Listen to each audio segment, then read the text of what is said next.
Olá pessoal, tudo bem? Vamos lá, vamos iniciar a nossa correção da prova 24.2.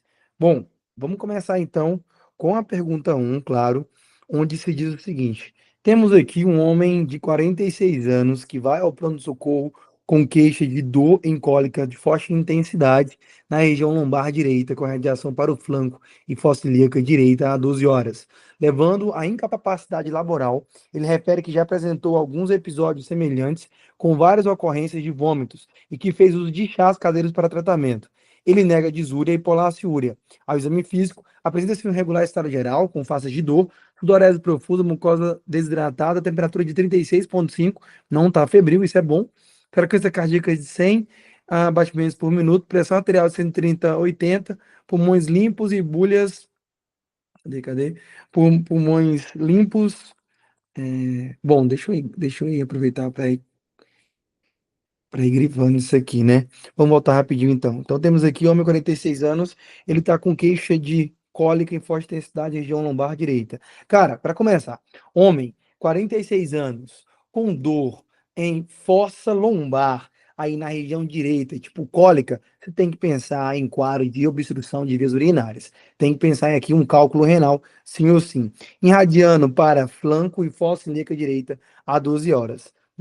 Isso aqui você tem que pensar assim num quadro de uma obstrução das vias urinárias. Bom, e aí ele fala, pessoal, que teve episódios semelhantes também anteriormente.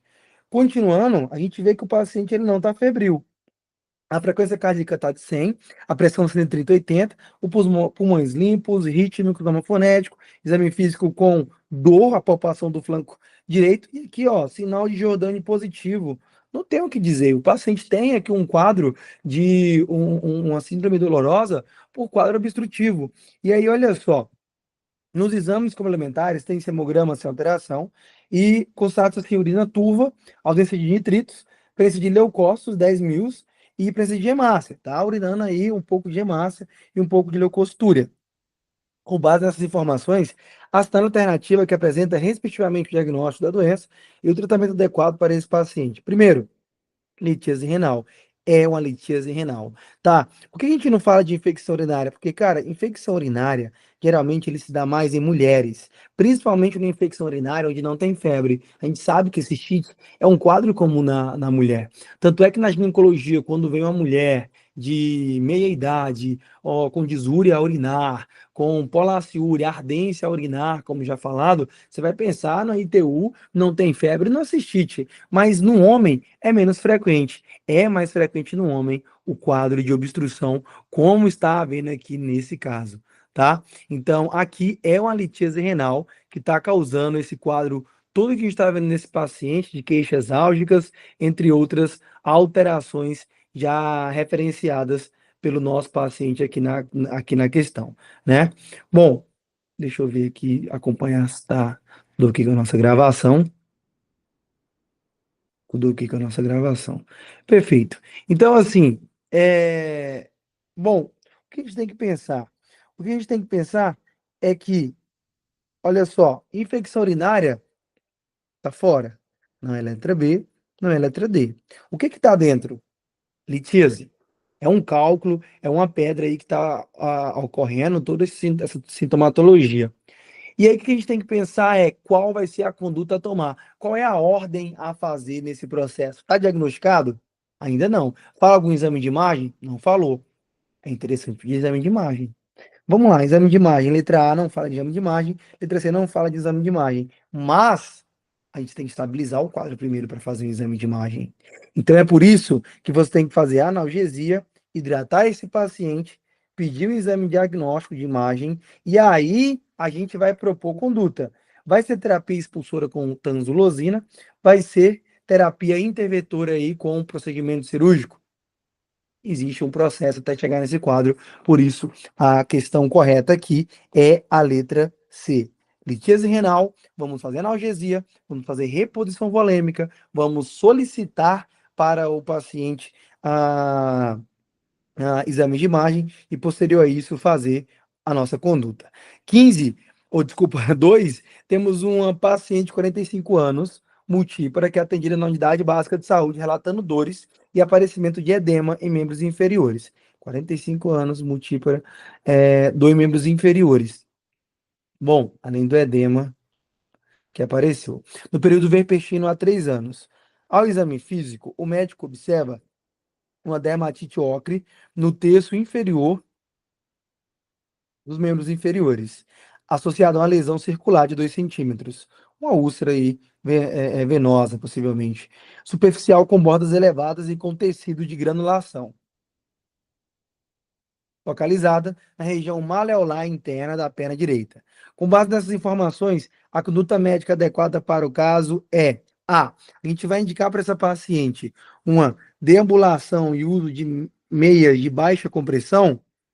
Galera, a paciente tem um quadro de insuficiência venosa aqui, tá? O que está acontecendo? Acontece que é uma insuficiência venosa, por quê? Porque foi feito já uma úlcera venosa aí. Esse quadro de dermatite ocre que a gente veio observando, junto com lesão circular, 2 centímetros, bordas elevadas, tecido de granulação, é uma úlcera venosa. Então, existe insuficiência venosa nessa paciente. Por isso, o quadro de dor nos membros inferiores, por isso a paciente cursa com edema, né, nesses membros inferiores aí, e aí é interessante realmente deambular e fazer meias de compressão. A conduta é pedir para usar meias de compressão, mas não meias de baixa compressão. Meias de baixa compressão, pessoal, não vai resolver. Por isso a letra A não é a letra, não é a alternativa legal.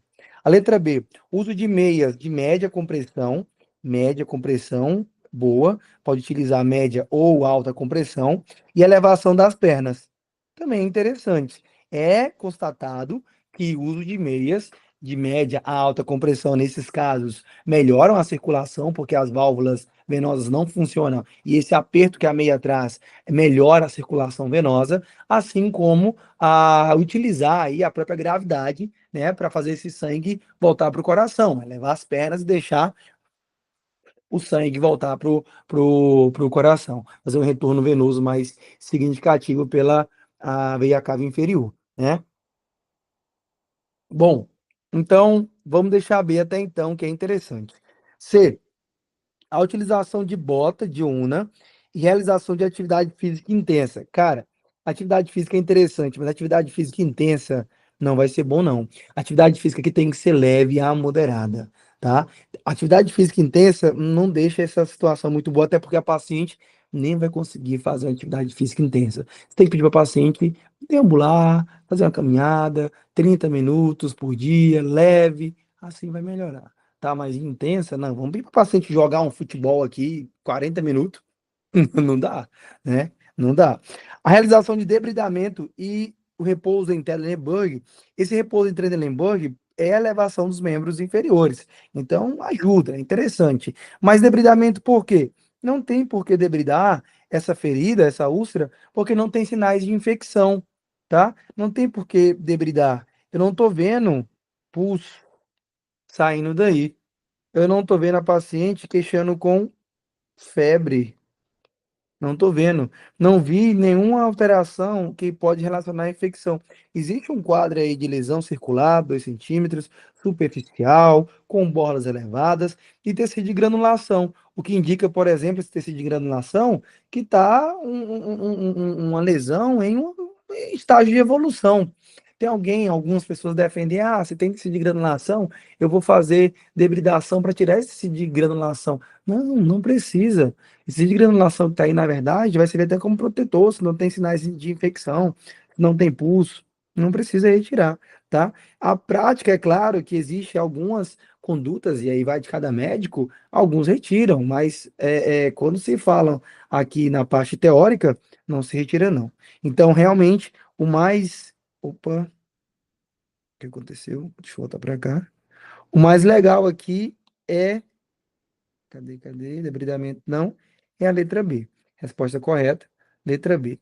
Vamos para a 3. 3, temos uma adolescente não identificada encontrada desacordada numa festa rave, que é pedido pelo SAMU. A relato que consumiu drogas de abuso e álcool minutos antes de ser encontrada. A avaliação está sem respiração e sem pulso.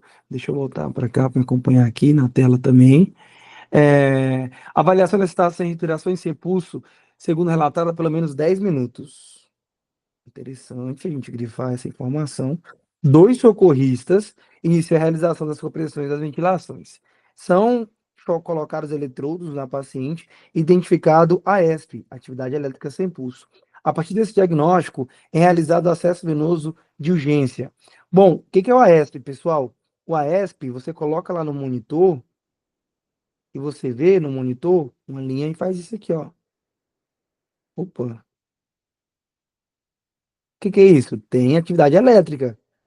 Mas você pega no pulso da paciente, não tem pulso. Olha o nome, atividade elétrica sem pulso. Então, você viu no monitor, tem uma atividade elétrica, tem QRS desenhando, tem aí a traçado eletrocardiográfico no monitor, atividade elétrica está ok. Tem pulso? Não. Respira? Não. Senhora? Senhora? Não responde? Tem atividade elétrica, porque no monitor está me mostrando, mas não tem pulso. A atividade elétrica sem pulso é um ritmo, deixa eu escrever aqui, um ritmo que é considerado não chocáveis, não chocável. Quais são os ritmos não chocáveis? Quando você tem atividade elétrica sem pulso, a ESP, e quando você tem a sistolia. Atividade elétrica sem pulso e a sistolia não se choca, tá? Bom, qual que é a recomendação? Cara, a recomendação é aqui, não faz choque, atividade elétrica sem pulso, assistolia, o que vamos fazer é RCP mais adrenalina. De primeira escolha? De primeira escolha. É a RCP e a adrenalina que vai mudar o futuro dessa paciente. Depois aí, a gente vai procurar a via aérea dessa paciente. Mas primeiro que se pede aí é realizar nos protocolos, é realizar, opa, eu tenho atividade elétrica sem pulso, tenho assistolia? Não choca essa paciente, porque pode piorar o quadro. Eu faço RCP e entro com adrenalina, tá? Primeiro passo. Via aérea também, mas depois desses primeiros passos. Bom, qual que foi a grande questão aí? Três, não dava alternativa. A, pausar a massagem cardíaca e obter a via aérea segura? Não, o protocolo manda. B, obter via aérea segura e indicar a infração de drogas? Não. Primeiro, administra a droga, depois via aérea. C, prosseguir com compressões e circulações coordenada? E cadê a adrenalina, que é importantíssimo aqui? Realizar a desfibrilação? Não, não tem. Questão que foi anulada, porque não tinha resposta correta. Por que que não tinha resposta correta? Porque a atividade elétrica sem pulso e a sistolia, eu faço a RCP e já inicio a adrenalina. A adrenalina aqui, nas arritmias não chocáveis, é o equivalente à desfibrilação, ao choque, em uma arritmia chocável. Se na arritmia chocável, taquicardia, aí é supraventricular, fibrilação a ventricular, você tem como prioridade chocar o paciente, em uma ESP, em uma assistolia, a prioridade é drogas, é adrenalina, tá?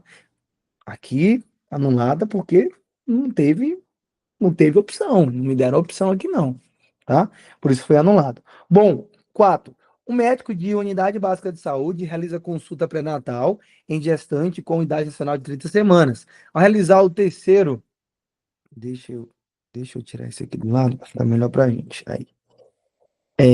Um médico de unidade básica de saúde realiza consulta pré-natal em gestante com idade nacional de 30 semanas. Ao realizar o terceiro tempo da manobra de Leopold, na região suprapúbica, identifica estrutura fetal óssea arredondada, regular e compatível com colota craniana. Galera, terceira manobra. Terceira manobra você vem com a mão e você coloca ali na região suprapúbica e vê se é a bundinha que está ali para apresentação ou se é o polo cefálico. E a questão está falando aqui, ó, compatível com calota craniana. Quer dizer que ela está encaixada. A calota craniana que está para baixo. Então, a apresentação é cefálica. A cabeça está para baixo. Tá assim, ó. Ó, tá aqui, ó, para baixo. Então, no toque, quando eu for tocar esse bebê e tiver trabalho de parto, eu vou ver aqui, ó, a cabeça fetal. Então, isso aqui significa que a apresentação é cefálica. Então, vamos lá. Cefálica, sim. Cefálica, sim. Não é pélvica, não é córmica. tá?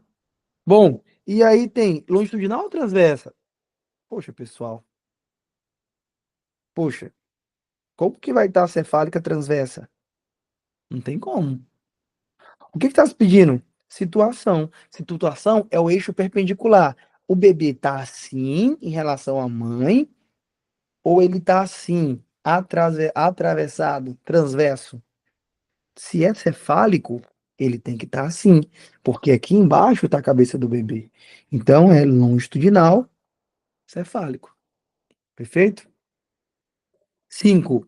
Após a prom... Galera, eu vou falar para vocês que isso aqui foi sacanagem, porque isso aqui tem que saber da lei. Isso aqui foi para você não acertar mesmo. Se você acertou, então você tem que se acertou aí na cagada. A verdade é essa, porque isso aqui é questão difícil, é questão copiada e colada dessa lei, então tem que conhecer da lei. Você vai ler, leia. Eu nem quero que você leia, meu amigo. Você não está fazendo para ser advocacia, direito, não. Não quero que você leia, leia, não. Não leia lei, não. Eu quero que você entenda medicina. E o Ineto colocou isso aqui para não te deixar você fechar as 100 objetivas dele. O que está pedindo?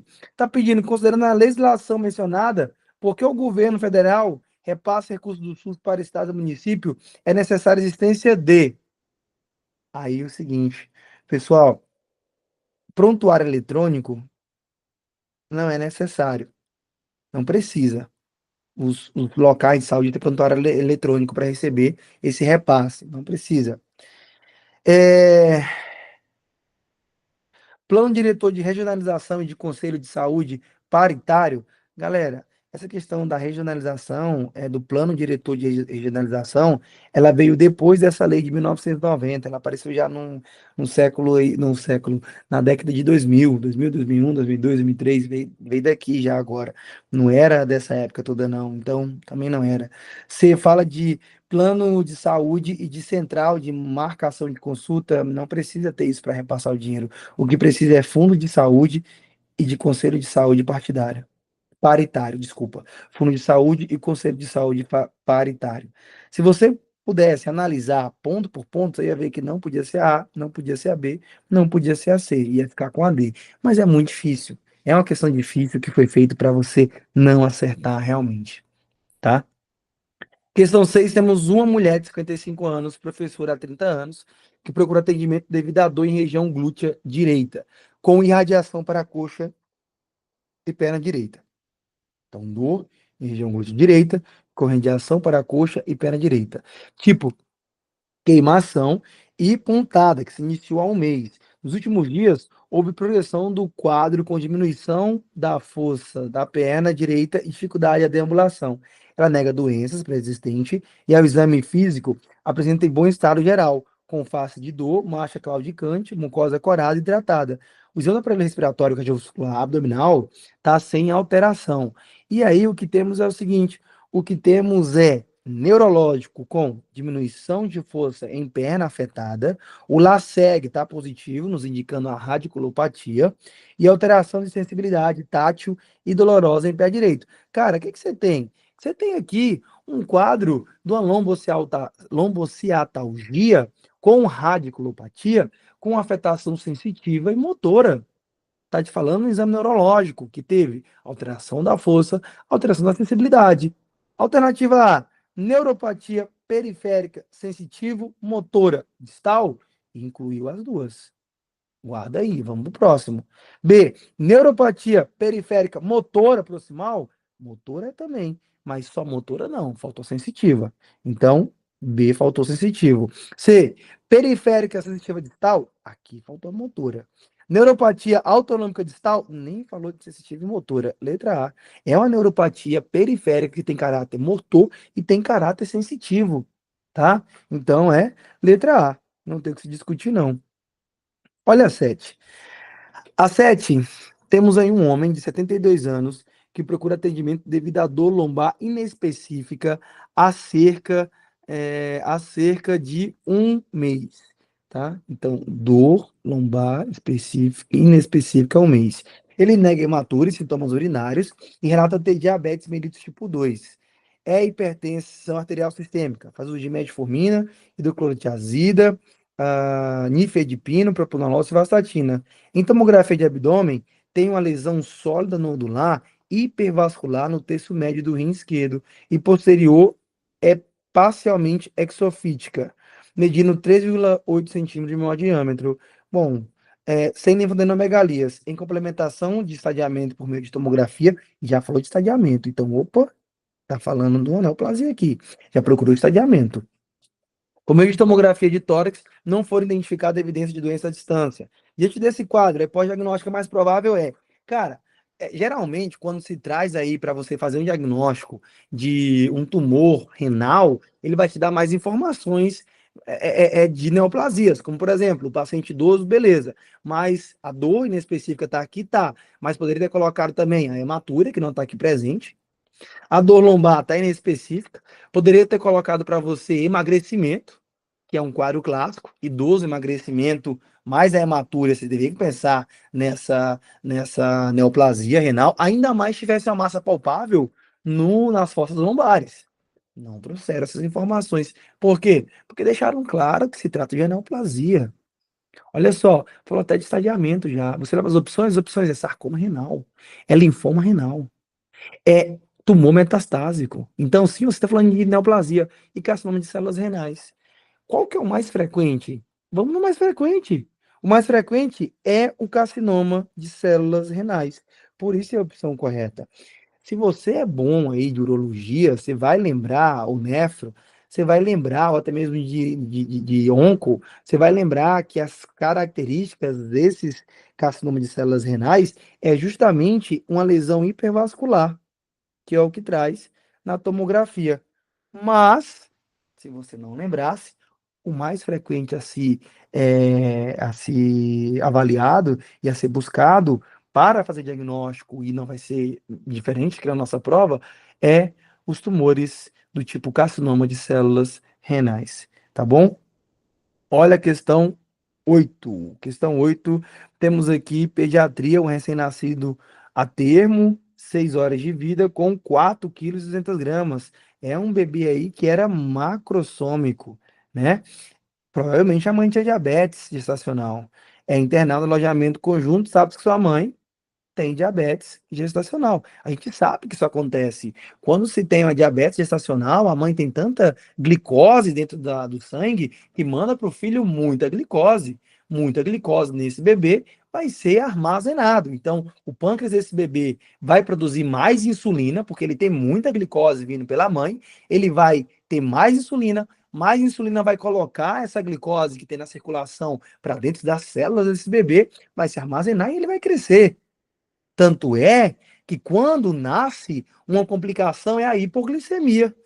Por que que é hipoglicemia? Porque o bebê está acostumado com tanta insulina sendo produzida pelo seu próprio pâncreas e de repente ele, puf, saiu da mãe. E o sangue agora é dele próprio, de acordo com a alimentação que ele está consumindo, e não mais o sangue cheio de glicose que vinha da mãe. Então, aquela alimentação normal para ele, ele tem muita insulina, porque o pâncreas dele aprendeu assim na gestação. Logo, vai pegar toda essa glicose que está no sangue desse bebê e a insulina vai, ó, jogar para as células. Esse bebê vai fazer hipoglicemia, complicação clássica após o nascimento. Sendo assim, o que devemos fazer? Considerando-se o risco de recém-nascido desenvolver um quadro de hipoglicemia neonatal, a conduta inicial correta deve ser monitorar a glicemia capilar para avaliar se o paciente apresentará esse quadro. Pessoal, tá pedindo conduta inicial. Inicialmente, eu vou fazer o quê? Eu vou entrar com medicação, eu vou fazer uma glicose já, eu vou fazer, sei lá, alguma conduta invasiva, ou inicialmente eu vou pelo menos ver como é que tá. Eu vou monitorar, eu vou avaliar como é que tá primeiramente. E aí, se preciso for, a gente vai entrar com a medicação, tá? Então, administrar a fórmula. Não, falou de fórmula infantil em pediatria, você já arrisca. Pediatra não gosta disso aqui, não. Ministério de Saúde não gosta disso aqui, não. Joga fora. Realizar reposição de glicose venosa, já inicialmente, caso a glicemia capilar seja menor ou igual a 60, tá. Falou de uma aferição que fez aí, mas geralmente, na prática, A gente espera essa glicemia capilar até menor que 50/40 por aí. Vamos deixar 40, vamos deixar 40, 45, assim, tá? Não tem um dado, não tem um valor que você bate realmente e fala, ó, bateu esse valor, tem que fazer reposição. Não tem esse valor específico. Iniciar a reposição de glicose venosa, caso o paciente apresente letargia ou crise convulsiva. Não, calma. Vamos avaliar primeiro, vamos monitorar se é realmente esse quadro ou não. E a partir daí a gente deixa estratégia, isso como estratégia uma conduta ah, mais invasiva, digamos assim. Pode ser? Olha só, temos aqui uma paciente de 55 anos e esterectomizada, vai à consulta referindo sintomas climatéricos intensos há 2 anos. Ela relata fazer tratamento com anti-inflamatório para osteoartrite, coxo femoral e nega ter hipertensão, diabetes e dislipidemia. Nega descendência familiar de câncer de mama ou de ovário, mas relata ter antecedente de doença de Alzheimer por parte da sua mãe e sua tia materna. A paciente informa está interessada em iniciar a TH, a terapia de reposição hormonal, TRH, terapia de reposição hormonal, isso para a menopausa. Considerando o caso apresentado, assinale a alternativa que traz a melhor orientação relativa à indicação de terapia hormonal. Bom, vamos só relembrar uma coisa. Para me indicar terapia hormonal numa paciente, o que que tem que ter como primeiro? Quais são os critérios para a gente fazer essa terapia de reposição hormonal? Primeiro, a paciente tem que ter sintomas que a incomoda. Então, tem que ter síndrome climatérico. Segundo, a paciente não pode ter contraindicação. Então, nos livros trazem como ausência de contraindicações. Já deixou claro na questão que a paciente não tem histórico de neoplasia de mama, não tem histórico de neoplasia de ovário. Isso é bom. Deixou claro que ela não é diabetes, não tem doenças crônicas. E a gente preferencialmente acha melhor fazer quando está dentro da janela de oportunidade.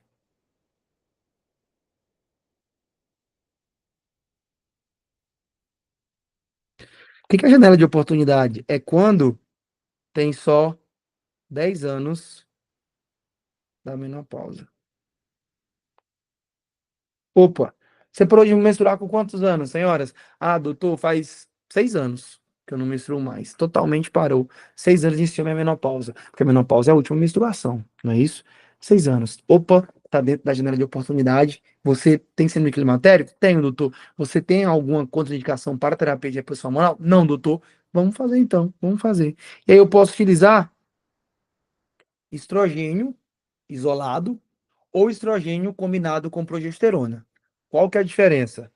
É simples. Paciente tem útero, porque assim, o que vai resolver a situação dessa paciente, o que vai resolver o síndrome climatérico, o que deixa ela queixosa é a ausência do estrogênio. Então, o principal, o top aqui para me repor é estrogênio. Só que o estrogênio, ele pode ter algumas alterações, pode levar alguns quadros aí, né? Como a parte das neoplasias, que a gente já sabe, hormônios dependentes, que não é legal. Útero, por exemplo. Se a paciente tem útero, ela deve receber estrogênio, sim, mas deve receber também progesterona. Então a terapia nela é combinada, estrogênio e progesterona para fazer essa proteção uterina. Agora não tem útero, tira a progesterona, deixa só o estrogênio e vida que segue. E deixou claro aqui na questão, ó, paciente é esterectomizada, deixou para você indicar realmente estrogênio. Então olha só, orientar que a terapia hormonal isolada com haloxifeno por via oral, devido aos seus benefícios para a cognição. Não tem essa história, não. Não tem essa relação de terapia oral melhora a cognição da paciente. Isso é balela. B. Indicar o uso de estradiol por via transdérmica para redução do risco de osteoporose. Ótimo. Existe o benefício da osteoporose, realmente. Não é o benefício principal, mas é o benefício que se chama de secundário. Outra coisa, a via transdérmica é uma das melhores para a gente fazer essa terapia de reposição. Por quê? Porque transdérmico na pele vai evitar o efeito de primeira passagem no fígado. Lembra? Mecanismo de primeira passagem, que é quando o medicamento ele tem que passar pelo fígado para ele ser ativado, metabolizado e aí fazer sua função? Aqui, se é transdérmico, não vai passar pelo fígado. Se não passa pelo fígado, ele não tem uma hepatotoxicidade, digamos assim. Não vai gerar uma sobrecarga hepática. E isso é melhor. A gente prefere. C. Receitar TH combinada? Não precisa, ela não tem útero. Prescrever tratamentos não hormonais, pois ela é esterectomizada e usuária crônica de anti-inflamatório? Não tem porquê, não tem essa contraindicação. Vamos para a 10 e assim fazemos a finalização dessa primeira parte e aguardo vocês para continuar na nossa segunda parte, a correção dessa prova, tá? 10. O gráfico a seguir demonstra a evolução de coberturas de indicadores de saúde materna e infantil em diferentes quintis de riqueza da população ao longo dos anos. Olha só, vamos tentar entender esse gráfico, que é um gráfico que dá para entender. E é um quadro que é lindo de responder, tá falando de princípios aqui do SUS. Nossa, isso aqui é muito bom, não dá para perder, não. Então, olha só, ele está falando o seguinte, pessoal, que nesse gráfico eu tinha uso de anticoncepcionais modernos aqui, por exemplo. Perceba que está avaliando uma linha de 1986, 96, 2006 e 2013. Perceba que aqui embaixo afere a cobertura. Fala o quê? Fala que em 86, as mulheres mais pobres, aí ó, que um são os mais pobres e Q5, que é o azulzinho, são os mais ricos. Então tá falando que 86, as mais pobres, que é aqui o Q1, tinham uma cobertura só de 30%, enquanto as mais ricas, Q5, isso avaliando 1886, já tinha uma cobertura de quase 80%. E isso mudou com o passar dos anos, chegando aí em 2013. E a gente avalia agora que em 2013 praticamente estão juntos. Praticamente em 2013, tanto as mais pobres quanto as mais ricas têm a mesma cobertura de equivalente a 80%, certo? Se você aferir outras situações, também acontece a mesma coisa. Olha só, aqui, ó, aqui embaixo. Primeira visita de cuidado pré-natal durante o primeiro trimestre. Perceba que aqui, ó, em 86, as mais pobres era 20% de cobertura, enquanto as mais ricas era 90% de cobertura. E perceba que em 2013 essa cobertura aumentou, chegando de cerca aí de um pouco mais de 70% até 90% de cobertura, tanto para ricos quanto para pobres. E aí o que se pede é o seguinte, ó, com base na legislação do SUS, é correto afirmar que os dois princípios do SUS que têm relação mais direta com a evolução desses indicadores ao longo dos anos são o que, pessoal? É o seguinte, qual é aquele princípio lindo que fala o seguinte, ó, se a pessoa precisa de maior atenção, ela deve receber maior atenção. Ou seja, tratar os desiguais de forma desigual. Se a pessoa é desigual, eu vou tratar de forma desigual. Ou seja, se ela é desigual porque precisa mais, eu vou tratar dando mais atenção para ela porque ela precisa mais. Aqui não é igualdade que eu estou falando. Aqui é um princípio do SUS que deve ser respeitado e levado em muita consideração, porque faz esse tipo de mudança na realidade de muitas pessoas que precisam do cuidado, que é a equidade, certo? Então, equidade é um dos princípios. Letra A tem equidade, perfeito. A letra B tem equidade. Letra C não tem. Letra D não tem. Uma outra coisa aqui, pessoal, é entender que todas essas pessoas de Q1, Q2, Q3, Q4, Q5, tanto as mais pobres quanto as mais ricas, devem ser atendidas pelo SUS, porque o SUS atende todas as pessoas, de maneira que todas as pessoas são atendidas em caráter universal, seja ela pobre, seja ela rica, ou seja, universalidade. Cadê? Letra B, universalidade e equidade. Tá aqui. A gente trata o desigual de maneira desigual e a gente trata também a todas as pessoas, sendo rica, sendo pobre, de maneira universal. Todo mundo é bem tratado aqui no SUS. Perfeito? Bom, pessoal, eu espero vocês então para nossa próxima parte dessa correção da prova 24.2.